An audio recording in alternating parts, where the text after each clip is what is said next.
Hey, welcome back to Gaming Bench, and boy, have I got a doozy for you today. MechWarrior 5 Clans. This is running Unreal Engine, but it's the upgraded Unreal Engine 5, which is so much better, right? Except it runs like crap on a lot of GPUs. I mean, really bad. Like, this is 1080p medium settings on the 3050 and 6600, and you're seeing like sometimes averaging 30 frames per second, but then all of a sudden it will drop down into the single digits or low double digits. It's really not great to play on these low-end GPUs. And these aren't like even super low-end. Like supposedly the game can run on a 1060 and it says at low settings and 1080p. I don't even know what you're going to get on that sort of experience, but it wouldn't be great. Anyway, let's go to a little bit higher cards. And we've got the 4060 and 7600 XT now. These are $300 cards, whereas the last ones were $200 cards. And these are still struggling quite badly, especially on the 4060. Part of this is VRAM, certainly, because the 7600 XT doesn't drop down to sub 20 frames per second at times, whereas the 4060 does. Otherwise, the 7600 XT is only a little bit faster, but neither one has a really great experience. And I will say this, the game does support FSR3.1 and DLSS3, so you can turn on upscaling and frame generation. And this feels like another one of those games where that's exactly what Tim Sweeney and Unreal Engine 5 want you to do. Like, hey, we didn't optimize things, it runs like garbage, but just turn on frame generation and upscaling. And it does work better. I mean, here we've got the 4070 and 7900 GRE. Medium settings, the GRE is killing the 4070, 96 frames per second to 79 frames per second, but it's really the minimums. 77 frames per second on the GRE, 47 frames per second on the 4070. Anyway, back to what I was saying, Tim Sweeney didn't do a lot of optimization for Unreal Engine 5 to run without upscaling and frame generation, it feels like. Maybe it's not Tim Sweeney's fault, but whoever's to blame. The developers are not doing a great job of making games run at native resolution acceptably. The 4080 Super and 7900 XTX, $900 to $1,000 graphics cards. The XTX is actually the fastest card at 1080p, medium or otherwise, getting 124 frames per second compared to 109 frames per second on the 4080 Super. Minimums, again, 80 frames per second on the Super compared to almost 100 frames per second on the XTX. It's just like a stuttery experience a lot of the times. I mean, these cards are running fine at 1080p medium, but 1080p medium on a $1,000 graphics card, like that's a joke. It's just unconscionable that this is what we're at right now. And hey, why not go whole hog? Let's look at the 4090, also at 1080p medium. And we're kind of hitting CPU bottlenecks because the 4090 is only about 10% faster than the 4080 Super. It's also slower than the XTX at 1080p medium. So CPU bottlenecks, lack of optimization, crappy Unreal Engine 5, take your pick, all of the above. Just not a great experience overall compared to other games that basically look this nice but run way better. Unreal Engine 4 was used on the prior MechWarrior 5 Mercenaries. I kind of feel like maybe they should have stuck with Unreal Engine 4. I know someone said that in the comments like, hey, some devs don't like Unreal Engine 5 because it runs like crap. You're right, it runs like garbage. Here's the overall view then. 7900 XTX at the top. It's the best experience at 1080p medium. Still not an amazing experience, although you could turn on frame generation to boost the frame rates a little bit more. Actually, I'm not sure how you turn that on. The settings don't explicitly allow you to turn on frame generation with FSR3, but I'm pretty sure it's there because I've got frame gen results at 4K. Looking down the rest of them, AMD is doing better than Nvidia in general. The 8GB cards seriously struggle. I'm not even going to test the bottom cards at anything beyond 1080p medium, or at least I won't show the test results in this type of view. So we'll just skip straight to the 4060 and the 7600 XT, and now they're chugging along pretty horrifically, getting maybe 30 frames per second at times, but dips down into the low teens, 10 frames per second on the 4060, just super poor. And this is interesting because I said earlier it might be VRAM related, but here it seems maybe it's more memory bandwidth related because the 4060 and the 7600 XT have similar memory bandwidth, but the 7600 XT has twice as much VRAM. It has 16 gigabytes, but on a 128-bit memory interface still. And so maybe that's why minimums are stuttering so bad. But as we kick up to the next level, here we've got the RTX 4070 and the 7900 GRE. Again, I've said this in prior videos, these are competitors because they cost the same price. $550 is their official MSRP. You can get maybe $20 to $30 off. Black Friday will probably have some good deals as well on the 7900 GRE, but it's the faster card in anything that doesn't use ray tracing. That's just simply the way the cookie crumbles here. And they're getting 60 frames per second almost on the GRE, only 46 frames per second on the 4070, but the 4070 has minimums dropping down into the high teens, around 20 frames per second, compared to the GRE is cruising along at 41 frames per second. So even 12 gigabytes with more memory bandwidth isn't doing a great job with MechWarrior 5 clans. Way to go, Piranha Games, whatever your name is. 4080 Super, $1,000 graphics cards, 1080p, max settings, and we're getting just over 70-ish frames per second, but minimums again dropping into the 47 frames per second range on the 4080 Super, 56 frames per second on the XTX. So AMD wins this one, especially since it's normally the cheaper card these days by $50 to $100, but it's worth that ray tracing if you really care about that. And overall, this is what you would get if you were running performance mode upscaling at 4K, and then you could add in frame generation, so maybe it ends up being an okay experience, but performance mode upscaling, 4x upscaling, that is not something to be done lightly and say, oh, it looks just the same. It looks okay. 4090 actually comes out ahead of the XTX now, so we are hitting enough GPU bottlenecks that happens. It's only about 10 to 15% faster, so it's not a huge gap. But the 4090 and the XTX are the only two cards that are relatively smooth at 1080p max settings. I should note, the game doesn't have presets. Like, it has 11 different settings you can change.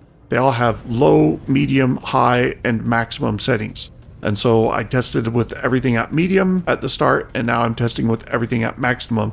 But I'm not using upscaling or frame gen for these base level results because I don't think that's a good way of representing performance. You can always turn on upscaling if you want to boost performance, but 1080p with upscaling is basically running at 720p in upscaling. So 84 frames per second, 75, 70, those are playable results, and the game isn't like super demanding. It doesn't need to be super high FPS because you're piloting giant mechs, right? So you would expect some sluggishness because you've got a 50-ton mech turning, so it's not going to just snap to the new direction, but it's still, I would like to see higher frames per second than we're getting on everything below the 7900 GRE.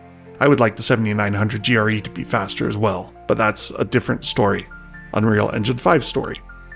1440p max settings, and we'll just cry ourselves to sleep if we're running a 4060 or 7600 XT or trying to at these settings.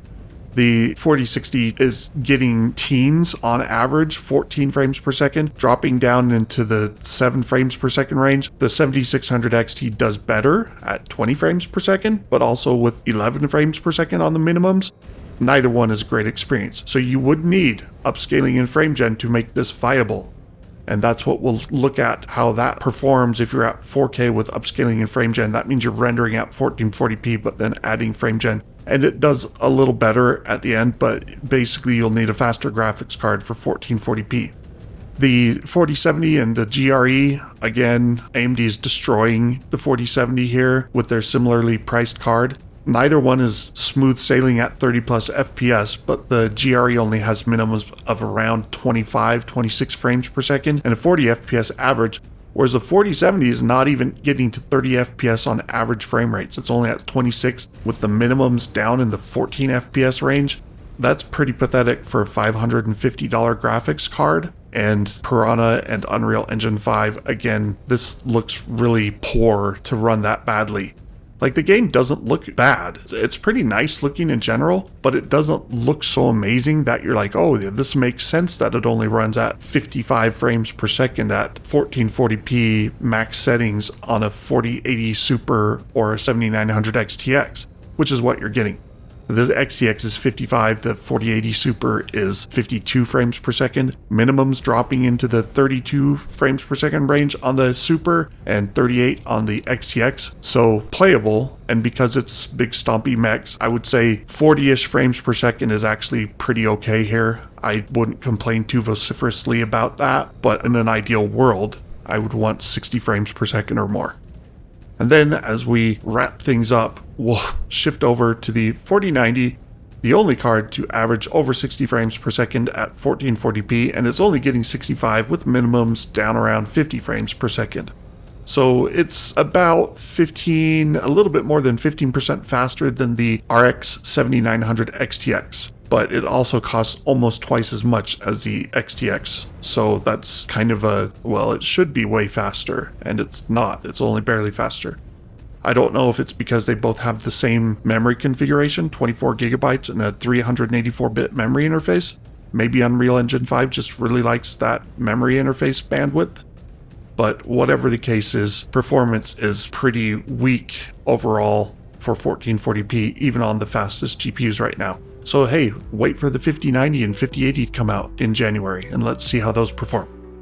Overall standings, 65, 55, 52, those are all running okay. GRE is marginal because minimums are dropping below 30, but everything below the GRE is really not doing great and wouldn't be a fun experience in my opinion. You could play it that way. You would definitely want to use upscaling and or frame gen at 1440p for most GPUs to get a reasonable performance experience out of it. And maybe that's okay, but I really think that not upscaled should be what developers target, and then the upscaling is to boost performance to even higher levels. So 4K, obviously, we're going to go ahead and skip past the 4060 and 7600 XT. There's no sense testing those at 4K. They were already choking pretty hard at 1440p. And honestly, the 4070 is also choking hard at 1440p, averaging 10 frames per second compared to 22, 23 frames per second on the 7900 GRE. Neither one is really what I would consider playable at native 4K with maxed out settings. Should it be? Well, there's a lot of games that I think look at least as good as MechWarrior 5 Clans that run way better than this. But hey, whatever floats your boat here, Piranha Games. This is your baby, and I guess you decided that frame generation and upscaling were prerequisites for everyone to play it at reasonable performance levels.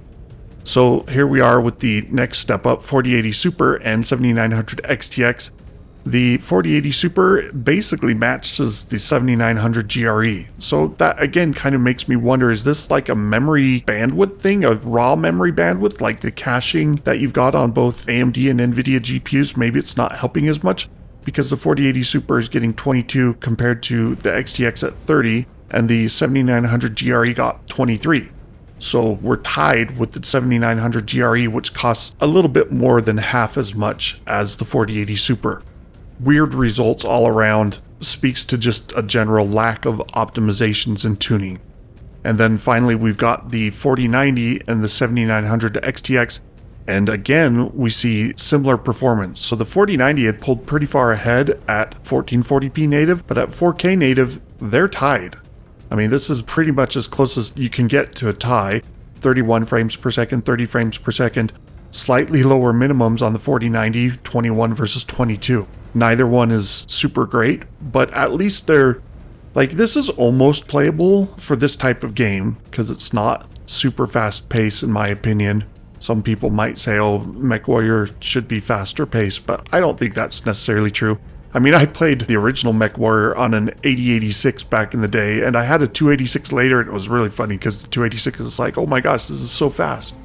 Anyway, overall standings, not great results as I was saying. 31, 30, 23, 22, 10. So it's funny that things are lining up based on VRAM capacity and memory bandwidth, it seems, more than they're lining up based on compute and other aspects, because normally the 4080 Super and the XTX are pretty comparable. And it's weird to have a game that's potentially needing more than 16 gigabytes, but it might be needing more than the 700 or whatever gigabytes per second of bandwidth that the 4080 Super has, because both the XTX and the 4090 offer about a terabyte per second of bandwidth. All right, finally, let's go ahead and see if we can help things along by doing upscaling and FSR3.1, DLSS3. You can see they're getting better. Not great, but better.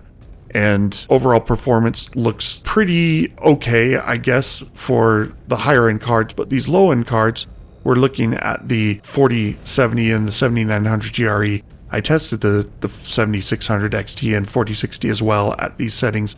Minimums were so bad, it's totally not playable. 4070 is getting 18 frames per second on minimum. 7900 GRE, 22 frames per second on minimum. So the frame generation isn't helping the minimums much at all. Averages are good, but minimums are really poor. Kicking up to the 4080 Super and the XTX, they're a lot closer now. 85 frames per second on the XTX, 76 frames per second on the 4080 Super, but the minimums on the 4080 Super are at 40 FPS compared to 30 on the XTX. And this is a case where Nvidia's frame gen is doing better than AMD's frame gen. And you can explicitly turn frame gen on and off on the Nvidia card.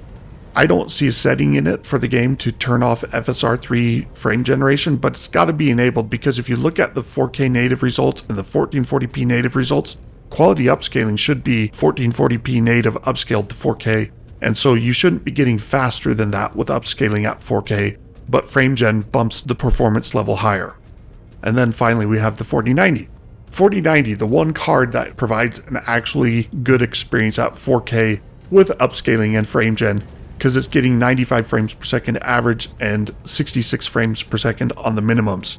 That's compared to 30 frames per second minimums on the 7900 XTX. Is that a great experience? Well, I think in this game actually it feels really good on the 4090 at these settings. Everything else feels a little stuttery and choppy at times. You'll hit little scene transitions where all of a sudden frame rates will plummet very noticeably, and that's not good. Let's go ahead and we'll look at the final overall standings, and then we'll run through, just for those who wanted to skip to the end and see only the charts, I've got those as well. But minimum FPS on AMD's cards is very low. You can see that 30, 22, 10. And if you looked at the 1440p results, like, it's way higher than that. Actually, it's not higher than that, but the difference between the minimum and the average is a lot closer, is what I meant to say. And so it's definitely using frame gen, because we were only getting 55 frames per second at 1440p on the XTX, and now we're getting 85, so frame gen is in effect. Other cards, basically the only things that are playable at 4K are the top cards, the 4090, the XTX, and the 4080 Super. Maybe if they do something about the minimums, the GRE might be playable as well. Here's a quick recap, just going to show all of the benchmarks for the other resolutions, one after the other. 1080p medium, you could go to low settings, maybe that would help. I mean, you'd almost have to on things like the 6600 and the 3050. 1080p max settings, definitely not doing any cards with 8 GB of VRAM any favors, but also memory bandwidth looks to be a big problem.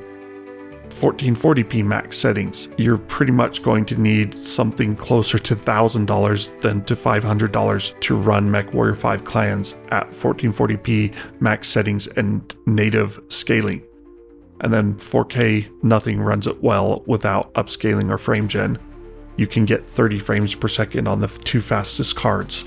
Maybe we'll get something from the 5090 that will make it better. And then the final thing, we had the upscaling, quality mode upscaling with frame generation clearly running, not helping minimums on AMD's side, but the Nvidia cards do better. That's it for MechWarrior 5 Clans. Please like, share, and subscribe. I hope you enjoyed this. Well, I don't know if you'd enjoy this crappy performance, but I hope you enjoyed the video and showing just how badly things are running. Until next time, let me know what else you'd like to see tested, and check back later. Thanks for watching.